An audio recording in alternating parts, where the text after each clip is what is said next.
Turn up the dive, feel the vibe, get ready to ignite. Untold stories in the airways, flying through the night. Experience voices, tales so bold. Streaming live, the truth unfolds. Untold Radio Network, where secrets come alive. New episodes daily, the mysteries thrive. Great guests, super chat, it's so I remember I share and subscribe. Join the side where truth can't hide. Aliens in the attic, UFOs in the sky. Cryptids lurking, oh my, oh my. Ghosts in the hallway, whispering your name. The paranormal, the unexplained. Become a VIP, get the inside scoop. Unlock the mysteries, be part of the group. Live streaming stories, they're talking to you. Super chats buzzing, join the crew.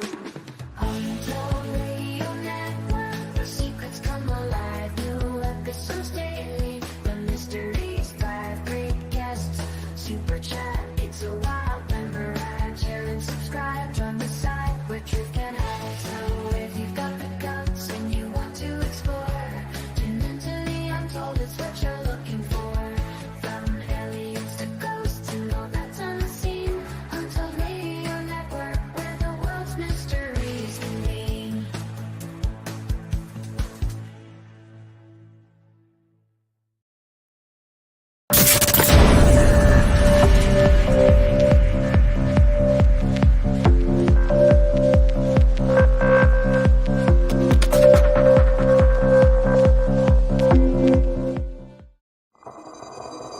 The paranormal, UFOs, monsters, mysteries. You're listening to Talking Weird. And now, from a cabin deep in the Northwoods, your host, Dr. Dean Bertram.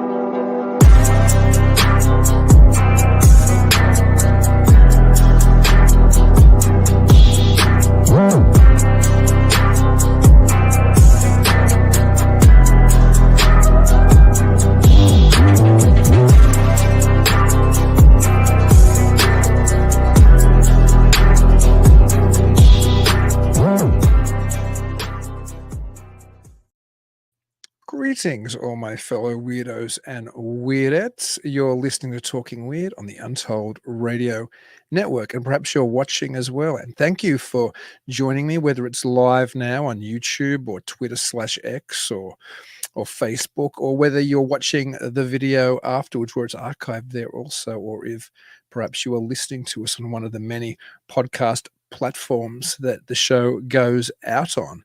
Greetings. Thank you for joining me. I've had another incredibly busy week, as most of you who have been following my journey making a documentary about Ray Palmer and Richard Shaver know that a short version or a segment of that is currently on the festival circuit. And we just played both the H.P. Lovecraft Film Festival in Portland, Oregon, and the Fortean Film Festival in Gloucestershire this previously weekend.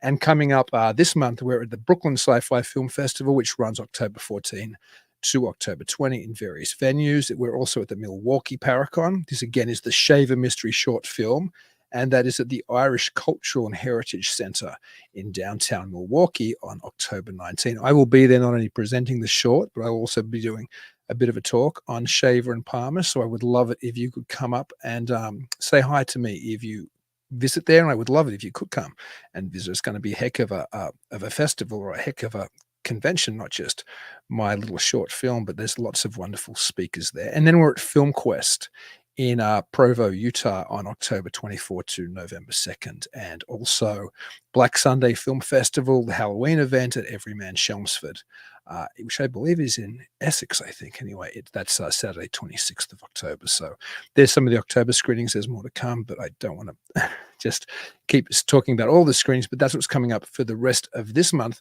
Tonight's guest is in the documentary, both in the feature and also in the short, and he's one of the most insightful thinkers and just an incredible veteran in this field of weirdness, which we all love so much. He's an Indiana native and an Emmy Award-winning television producer and videographer. He's the author of a number of popular books, including The Lost Journals of Nikola Tesla, Gef the Talking Mongoose. Gee, the Gef story fascinated me when I was a kid. And he's a contributing writer for such books as Brad Steiger's Real Monsters, Gruesome Critters, and Beasts from the Darkside, and Real Ghosts, Restless Spirits, and Haunted Places. His most recent books, one of these we'll be talking about tonight, along with fellow author Sean Casteel, Weird Time, Exploring the Mysteries of Time and Space, which I just finished reading. It's amazing. We'll be talking about that a lot tonight, as well as Mimics, The Others Among Us, and Alien Artifacts. I need to read those books too, and I haven't yet, but I will be very shortly. He's also appeared on several television shows. You likely have seen him on a number of them, including the History Channel's Ancient Aliens and the UnXplained, and he's written for several magazines, including some of my favorite mags, Fate and Flying Saucer Review. And he's the co-host of perhaps my favorite, certainly one of my favorite paranormal radio shows and podcast, and that is the Paracast with Gene Steinberg, which I've been fortunate enough to have been on a couple of times. So I'm just so delighted to welcome for the first time to Talking Weird, the one and the only Tim Swartz. Greeting, Tim. Hi, Dean. Thank you very much for talking with me tonight. I'm looking forward to this.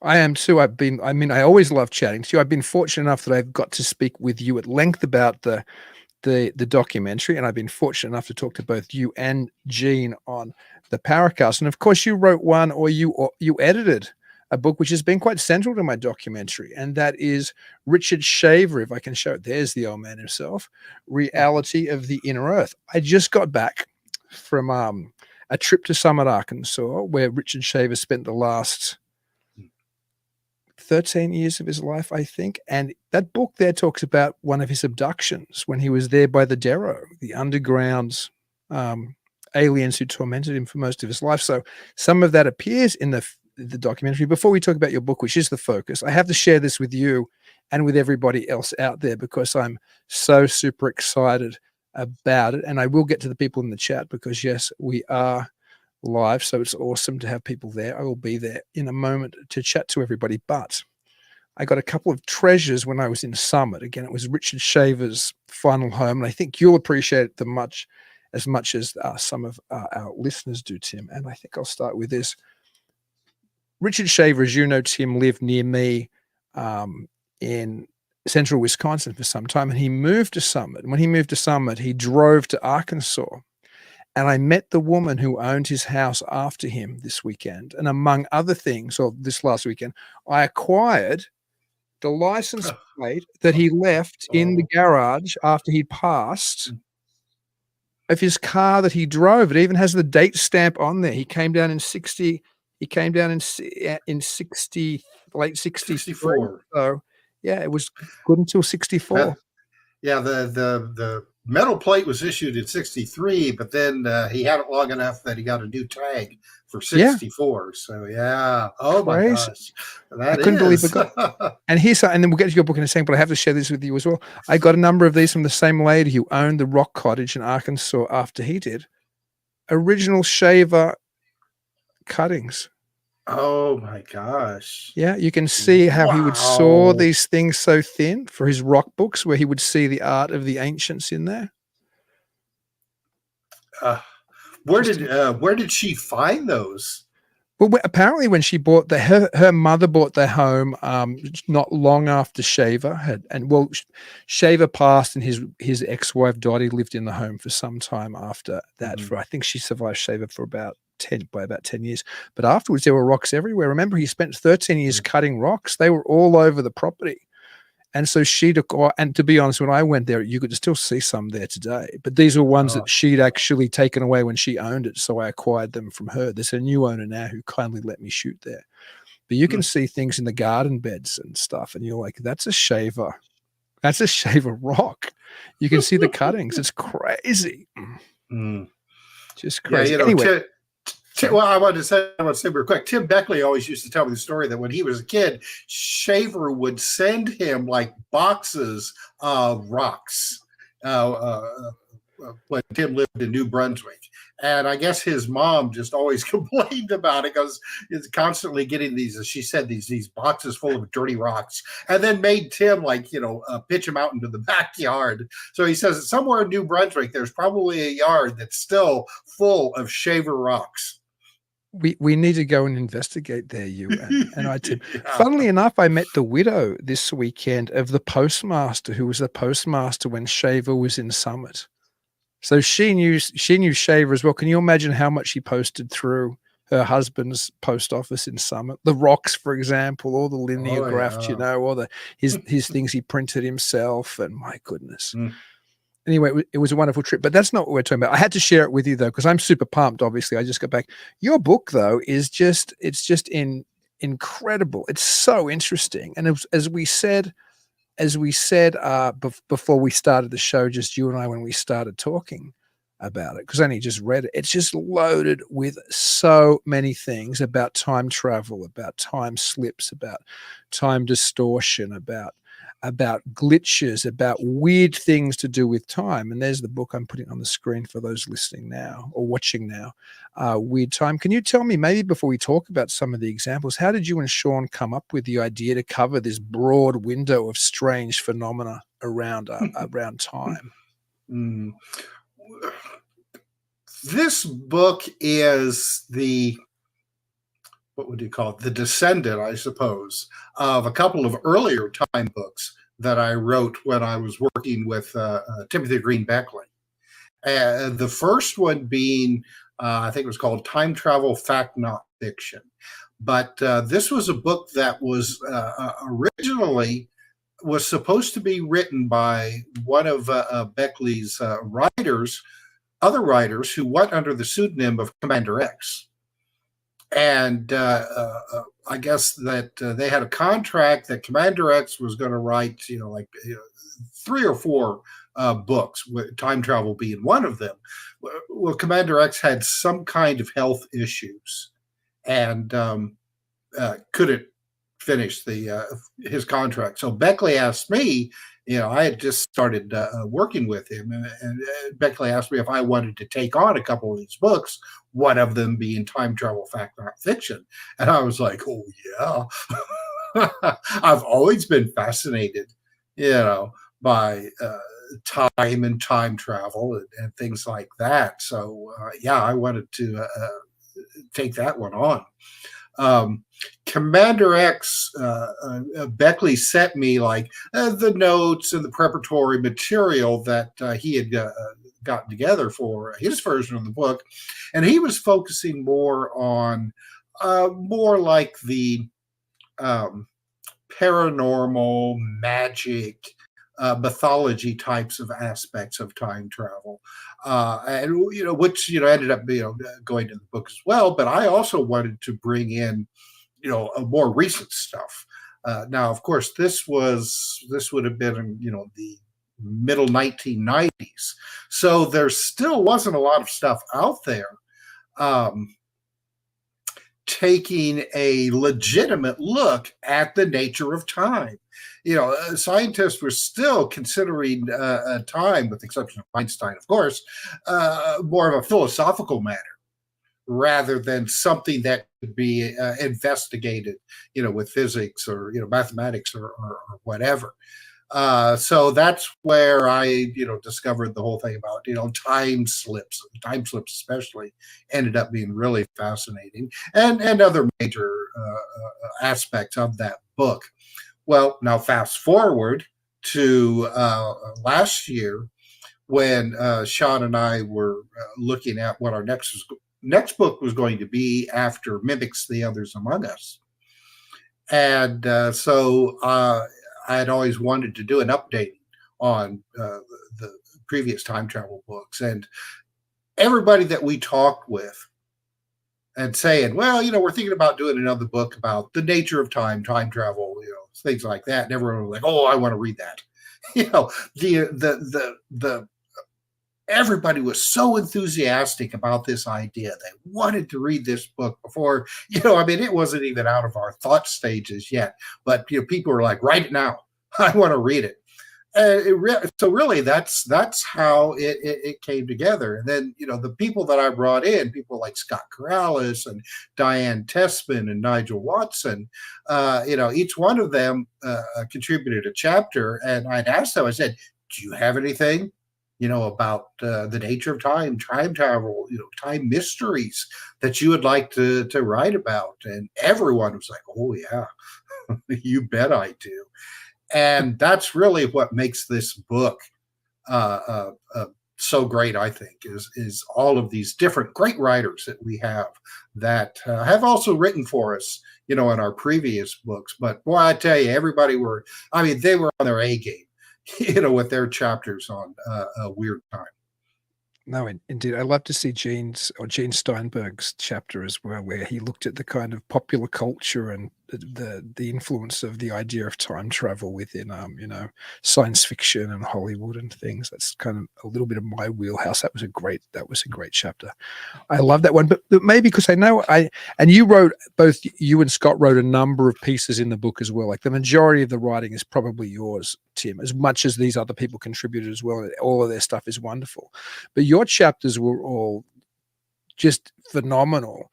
And I'm not even sure what one I want to jump into first. So maybe we'll jump into time slip stuff first, just in general. So this to give a sense to the audience, maybe you can talk about a couple of examples where people have actually experienced these kind of,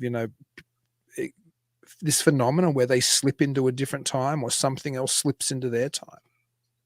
Yeah, it's a fascinating phenomenon, and one that, and I imagine that I knew practically everything when it comes to the world of the weird by the time that I started putting together the first book, but I was only marginally aware of time slips. And it wasn't until I really got into the research that I realized how many cases that have occurred over the centuries. And then once the first book came out, then I started getting all kinds of letters and email from people who were like, I had something like that happen to me. Here's my story. But as for an explanation, a time slip is a unusual phenomenon where somebody seems to experience a different era of time, usually fairly quickly, and then it's over with. And while most of them tend to be, or what appears to be, past events, there are some cases where people think that maybe they've had a time slip to the future. But the majority of them tend to be past events, and the experience usually is all encompassing. It's not like somebody is having, say, like a vision or a dream or something like that. No, they'll be walking down the street and suddenly the concrete sidewalk turns to brick. And instead of cars on the road, there are horse-drawn carriages, and people are going by in period clothing. And a lot of the cases, they can smell the air, smell the wood burning or coal burning stoves, the horse poop on the roads. Hear people talking, dogs barking. Sometimes other people will notice them, the experiencer. Other times not, like they're invisible. It's really very varied and almost an individual thing on how these tend to play out.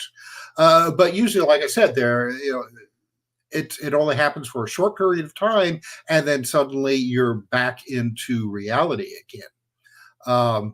Now, I've had my own experience that may have been a time slip. It's one of those things where the phenomenon tends to be kind of confusing, because you're just not sure what is happening. But and I didn't include this in the book, but because I've talked about it so much over the years. But I had a situation where when I was about 16 years old, a friend and I had borrowed my dad's car, and we had a flat tire off of this highway in central Indiana.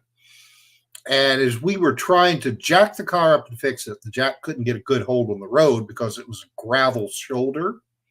And we had stopped in front of a house, an older farmhouse, and an old man wearing, like bib overalls. I mean, just your typical retired farmer look to him, came out with a big piece of flat plywood and shoved it under the jack. And then, we were able to get a little bit more firmer ground to get the tire fixed.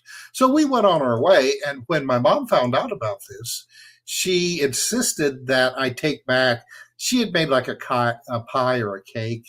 I always say a cake, but I can't really remember. It's been so long when this happened.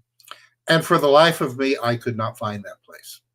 I knew exactly where in the road this place was. This was not a road it wasn't too familiar, but I'd been up and down it, a number of times. So it wasn't unfamiliar, but I could not find that house. The only thing that I did find when we had the flat tire, I had noticed that the house had teacup rose bushes on either side of the sidewalk from their front door up to the highway where their mailbox was. And a spot that I did find that came the closest, there was no house there, but there were these big, huge, wildly overgrown teacup roses. So it makes me think that maybe that was the location, but there was no house. There wasn't even an indication of a foundation where a house used to be. So I don't know. I mean, some people would say, well, that was a ghostly experience.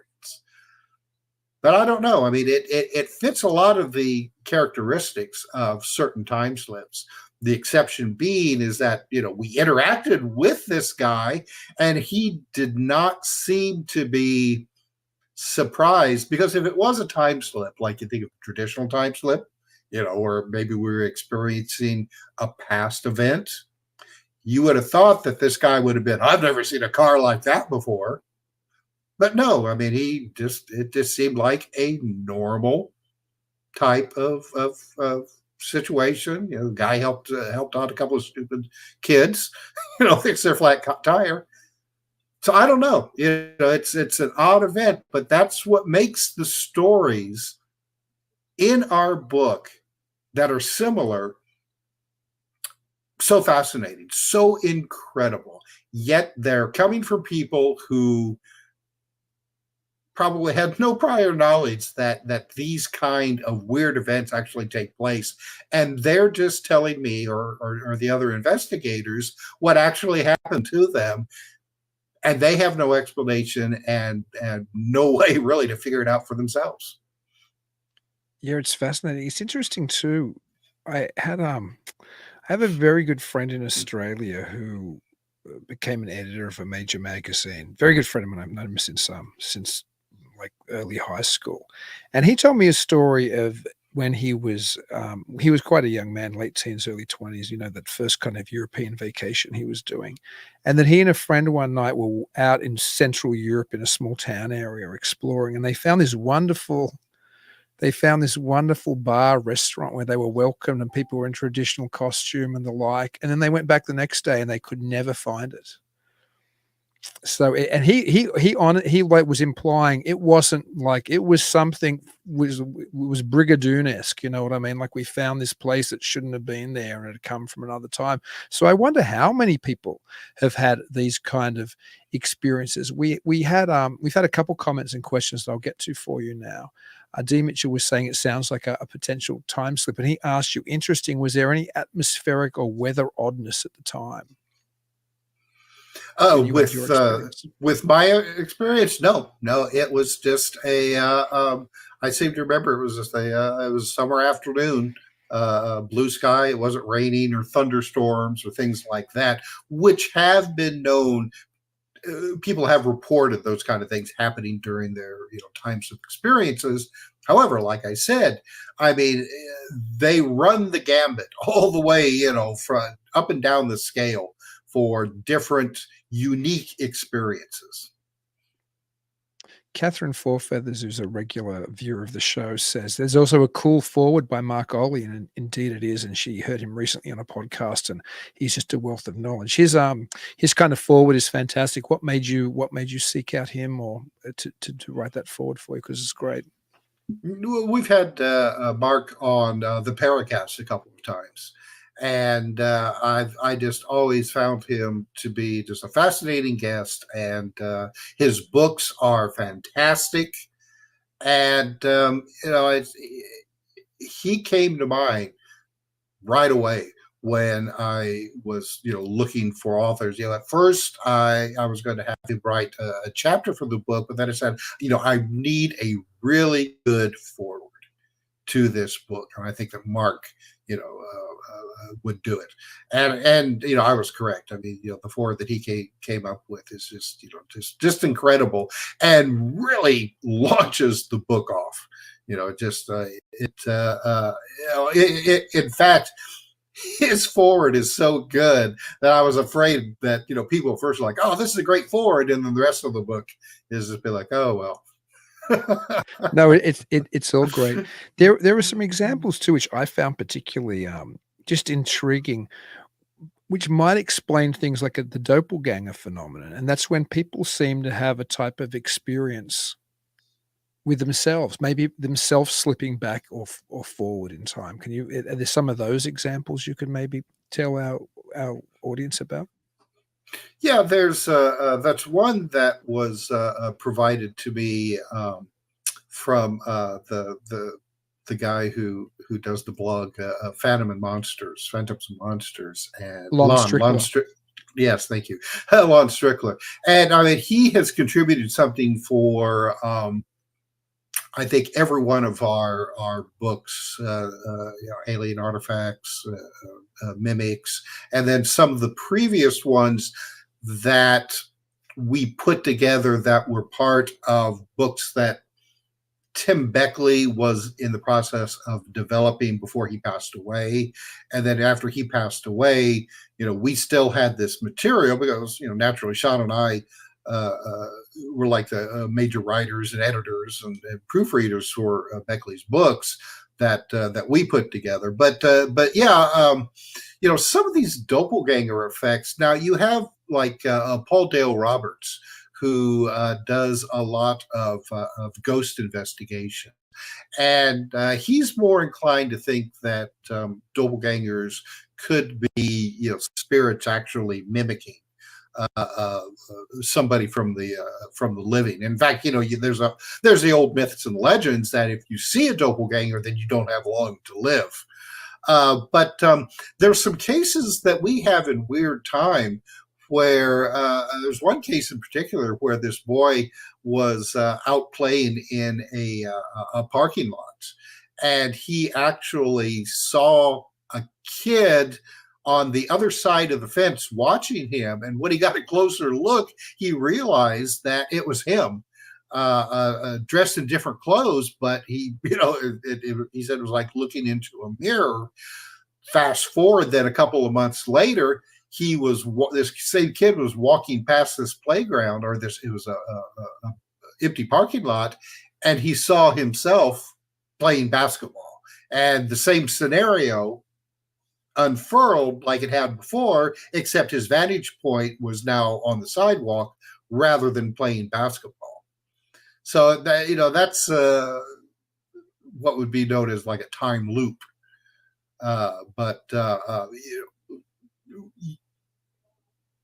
We get similar situations to that we've explored in the book, but not a lot where a person actually recognizes that they're seeing themselves.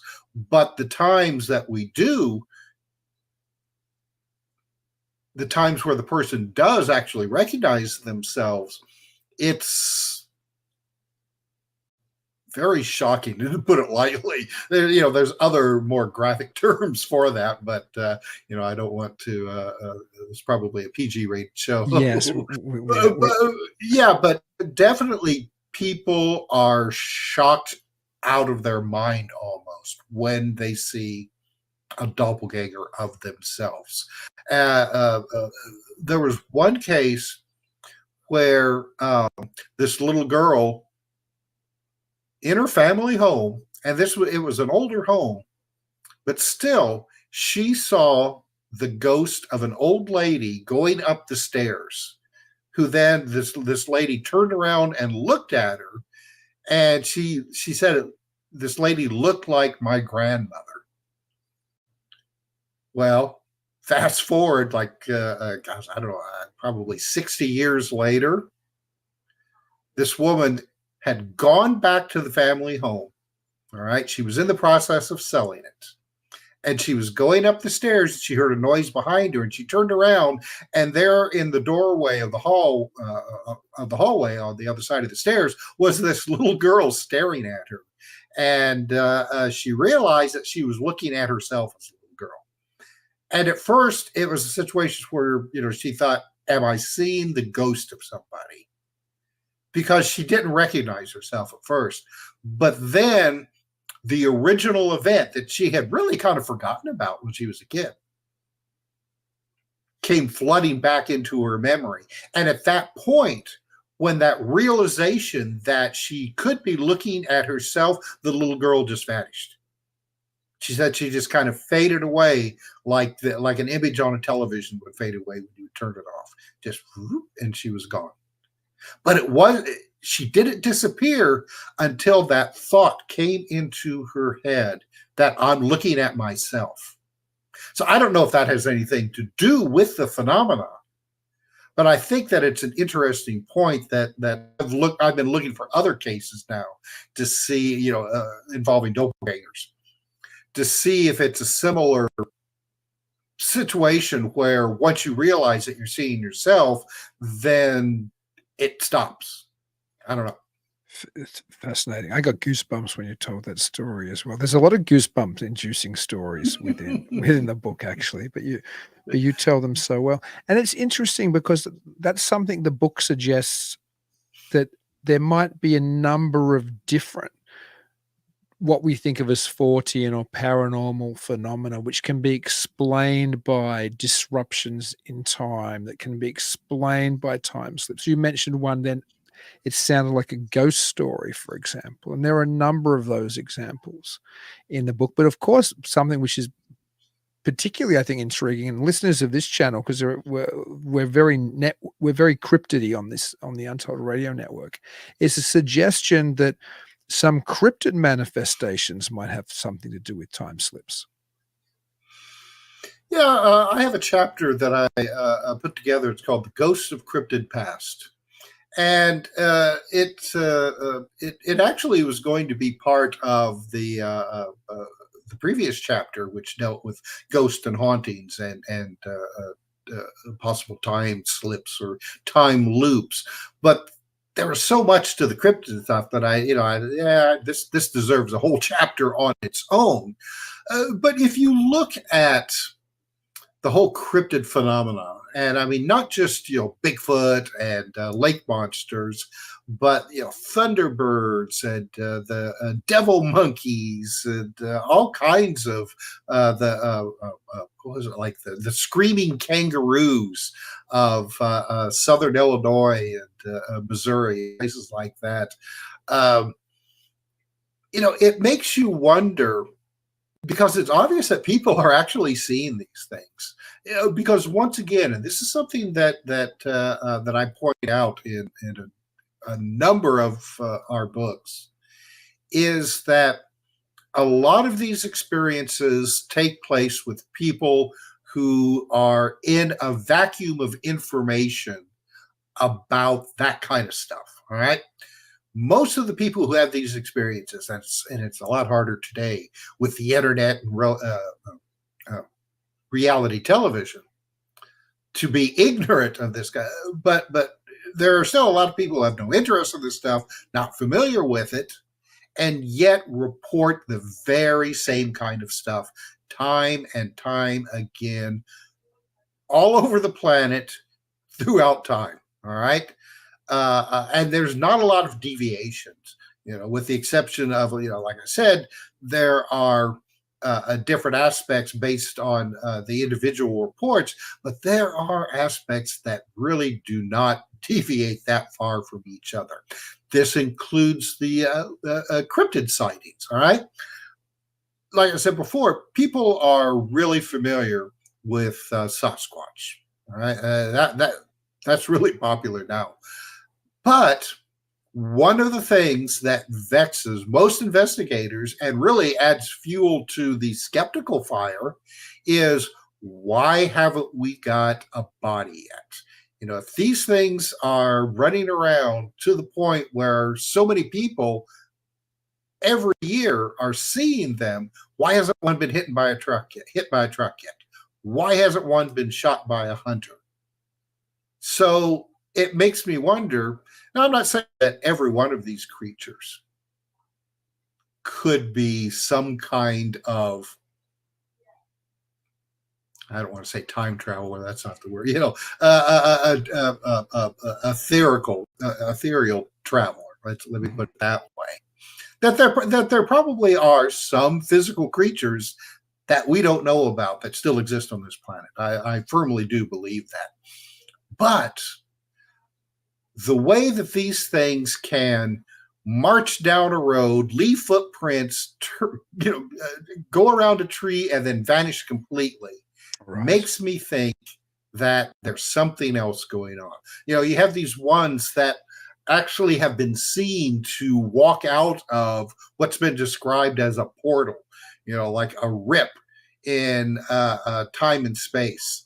They'll step out and disappear or make threatening gestures. This one guy I know, he and another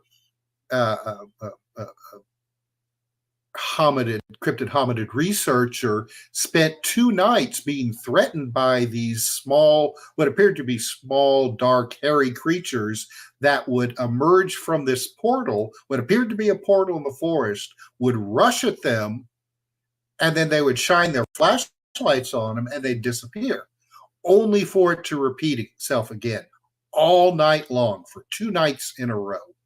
Dang. He said that when they would see the portal open, it was like a red light, and they could actually see into it what looked to be a desert landscape with dead trees in the background. And again, the atmosphere and the light coming from it was red in color. So I don't know. I mean, it's I speculate in the book that if that time appears, well, first of all, that time isn't what we are currently thinking that it is. That it obviously is a lot more nebulous. It wanders around a lot. There are eddies and currents that seem to create openings, whatever you'd want to call them, throughout space-time.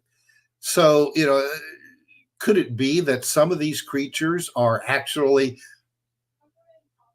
walking out of these portals into our reality, albeit briefly, and then going, like their version of a time slip, I suppose.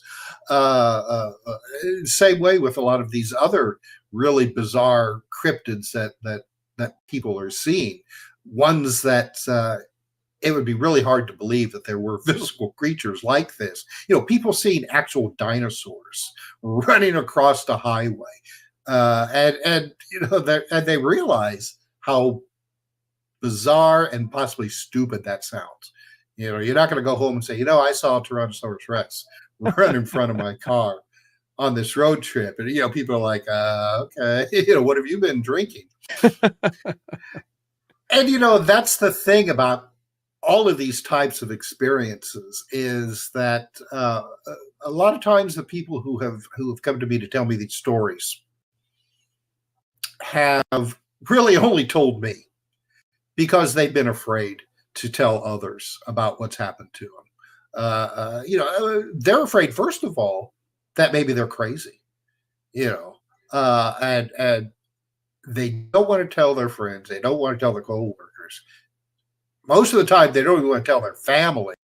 Families are worse. I mean, you become the butt of the joke for every Thanksgiving, for the next 20 years. So they come to me. They come to the other some of the other writers of this book. Like, I've got this weird experience that I can't explain it. So that's why the hypotheses, the speculations about cryptid creatures possibly being wanderers through time and space. And again, Dean, I should point out that even though we're talking about time and time traveling, just like you would see in the science fiction television shows, movies, and books, it could be that there are other realities, parallel realities that are at play here, and that and maybe there's no difference. Again, like I said earlier, I think that our understanding of space-time and our reality and our universe is wholly lacking. And it's going to take a while to discover what's really gone. But the universe is throwing these things at us all the time. And I think kind of telling us that you need to look at why this is happening and why this is happening, and have a whole new perspective of what reality is.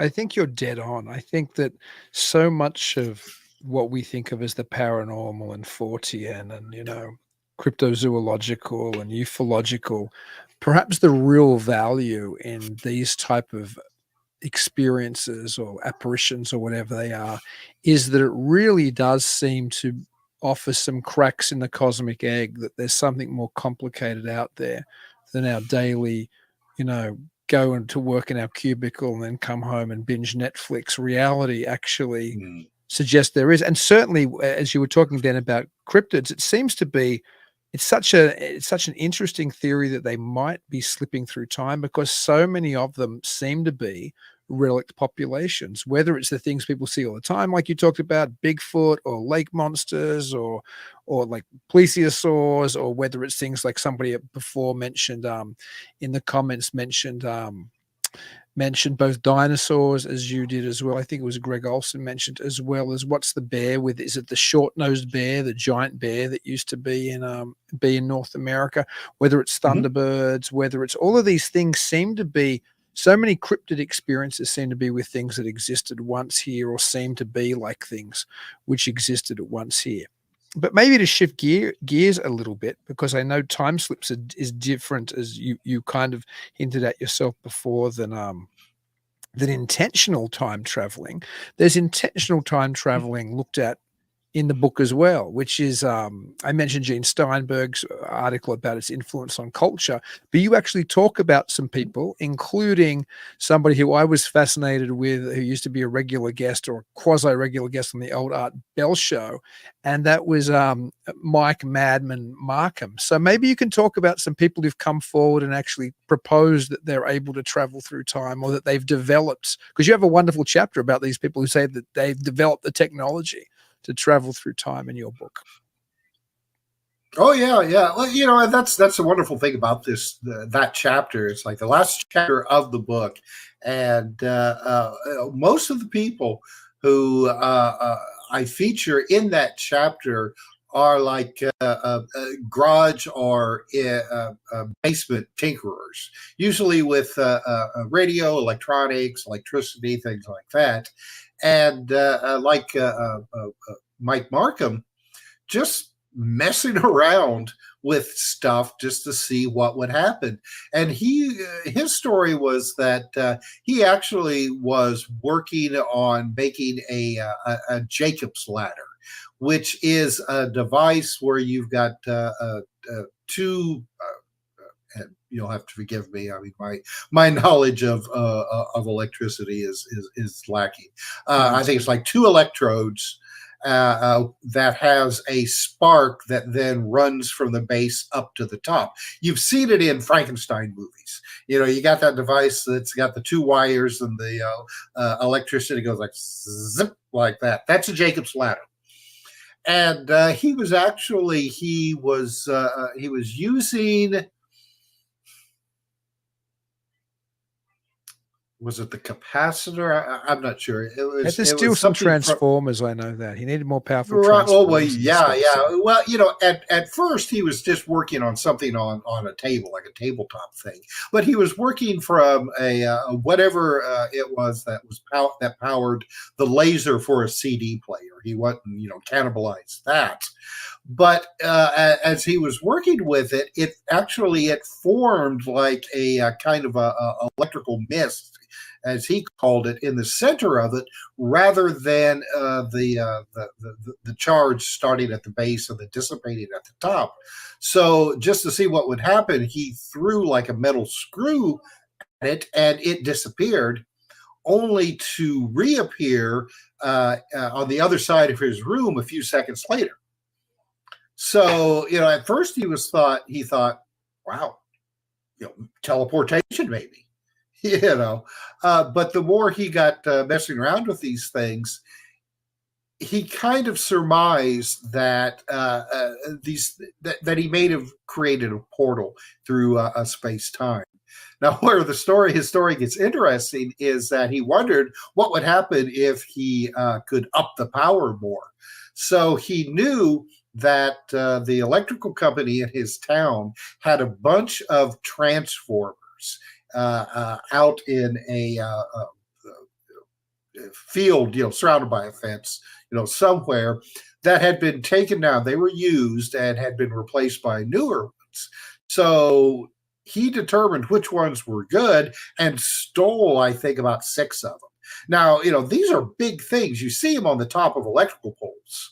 And full of cancer causing PCBs. So, I mean, these are things that you just don't want to be picking up and lugging around on your own. But he managed to get 6 of them. He wired them all together and got the initial charge for them from his house current. And when he pulled the switch, he knocked out the power in all across his town, which led to his arrest, naturally. and the book has his mugshot, in it, from the town in Missouri where he lived, for the police department. Courtesy of them, very nice to let us use that.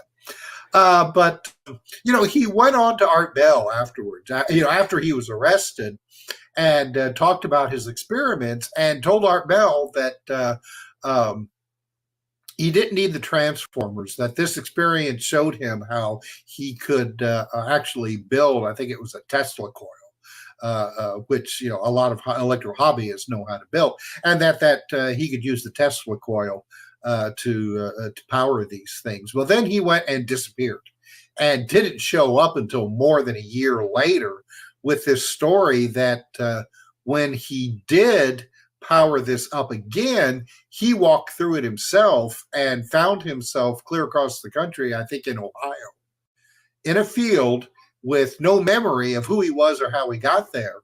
And it wasn't until later, after he had been treated for I suppose shock, that he remembered who he was.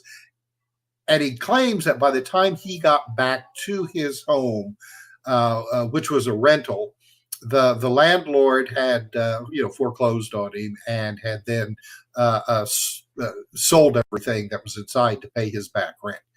That's his story. It's a great story. Whether or not it's true or not, that's I'll leave that up to the readers to decide. But it's one of several of just really great garage inventor time travel stories.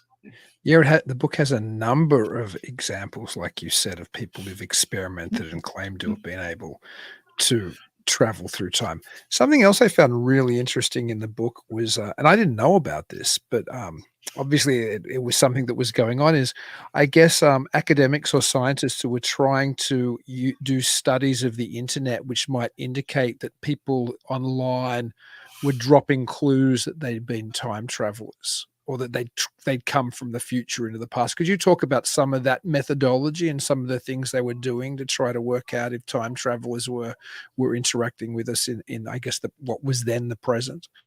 Yeah, and this was, and I hope I can remember the details. I can't remember the names of the people who were, involved with this, but it was kind of like, they took the cue from Stephen Hawking, who had declared that there would be a certain date that if there were time travelers out there, to come back in time to this date, and we'd all have a party. Unfortunately, nobody ever showed up. So these guys, I mean, there were several academians, who were like, that's not a bad idea, but let's take it where we'll use the internet and put notice out on the internet, and unless there's some kind of a huge catastrophe where everything ends up being erased, someone's going to see it. It's going to still be in an archive somewhere, and if there's time travelers, they'll communicate with us through the internet, through however they choose to do so. Email, I think email was the popular thing at the time, but they listed some of the other like I think it was like AOL messages. Remember those? Yeah, Messenger. But unfortunately, and they had some strict guidelines that that was the requirements for this communication to prove that that these people were really time travelers. And there were some replies, but I guess that nothing ever fulfilled all of the goals that was crucial to make this experiment a success. Which and again, I think that this plays into what a lot of skeptics say about the possibility of time travel, is that if time travel is real, why haven't we heard from time travelers? Well, of course, there could be all kinds of reasons why not, but we don't know. That's just it. I mean, and until like it's been stated, unless somebody actually comes back and says, I'm a real time traveler, this is going to happen on this date, this date, this date, and then it actually comes true, will anybody take notice? But even then, considering how easy it is to fake things nowadays, there's still going to be a lot of doubt, which I don't know, maybe that's what people are counting on. If you go right now on like Instagram or TikTok, there's a lot of people who are saying that they're time travelers, and they're like, watch these dates. But some of them I've been watching for quite a while, and what they'll do is that periodically they'll up the dates, the times of the dates a little bit. Like last year they'll say that the giant tornado is going to hit Kansas City on August 15th, 2023. Well, recently it's now August 23, 25 or 2025, that sort of thing. So, I've yet to see anybody on the internet, and especially nobody on YouTube, because a couple of years ago, there were a bunch of people who were doing these videos with the alleged time travelers who had the Polaroids of Mars or Los Angeles underwater, things like that. It's like, okay, if you're really from that far in the future, I would think you would have a technology or maybe, I don't know, maybe Polaroid is it. That's the, that's the top of superior technology. Oh, I miss those Polaroid days. Maybe it was it. But I mean, just as so much of the things we've talked about so far tonight give this indication of how broad the book is in its sweeping examination of time and cosmic anomalies and glitches. And we probably only have time for maybe one more. It's kind of my wheelhouse, so I'd love you to talk a little bit about that because it was fascinating. And that's the involvement with UFOs and time distortion. Yeah, that's like a lot of people. I mean, the UFO phenomena definitely seems to have some kind of time factor to it. One of the cases that I brought out, and this is a great one, of a couple of women who had gone shopping in Dayton, Ohio, and on their way back, they were accosted by two UFOs. They were like two bright oval or egg-shaped lights that flew over the trees. One flew away, but another one flew over the car and then illuminated it in a beam of light, and the car just stopped dead. It didn't stutter to a stop. No, it was driving along and then it was dead. The radio wasn't working, the headlights, everything was just dead. They said that outside, everything was silent. There were no birds chirping, no other cars were driving by. They said that it was like they were dead. And that's what they thought at first. They thought that somehow that they had died. But when this light then turned itself off and flew away, the car restarted itself. They didn't have to do anything. It's just boom, it's back on again. Everything outside was normal. When they went home, they found that they didn't have missing time. They had gain time. They were home about a half hour to 45 minutes earlier than they should have been. They lived east of Dayton. Okay, not in Dayton proper, but in a smaller town east of Dayton, kind of like in between Dayton and Columbus. And they knew exactly how long it normally took on this road to get home. No, they were home early. In fact, their spouses were like, "Why are you home so early?" That's one of the few actual gain time cases when it comes to UFO encounters. A lot of them involve missing time, right, but this one involved gain time. So, I speculate in the book, I speculate in the hypothesis that possibly whatever UFOs or some UFOs use as a mode of transportation, or, whatever they use to help them get from point A to point B, maybe involves some kind of time dilation. All right. Because think about it. If you're coming from a solar system light years away, in order to go anywhere, it's probably going to involve some kind of form of time dilation or time travel. Warp drive or whatever you'd want to call it, it involves folding space-time. And so if you have smaller versions, localized versions of these craft operating in the atmosphere of the planet, it's probably going to use the same kind of mechanism, whatever you want to call it, folding localized space-time to get from point A to point B. Somebody close by is going to be in that field of influence, and I think that's what happened to these women. Yeah, it's a fascinating story. So much is fascinating in the book. It's so broad in its scope. And again, to do the book justice, we would have had this show go for 3, 4, 5 hours. There's so much in there. I just picked out some of the topics which, were ones which I particularly want to talk to you about, but I could have kept going and I still have more on the list, but I can't, unfortunately. It's an amazing book. I really recommend that people go out there and get a copy of Weird Time. Maybe you can tell people where they can find out more about the book and where they can actually go and get it, and where else they can get a hold of you and listen to the things that you're up to, because you're always doing so many things, Tim. Mhm. Well, the probably the easiest way would be to get it from Amazon.com.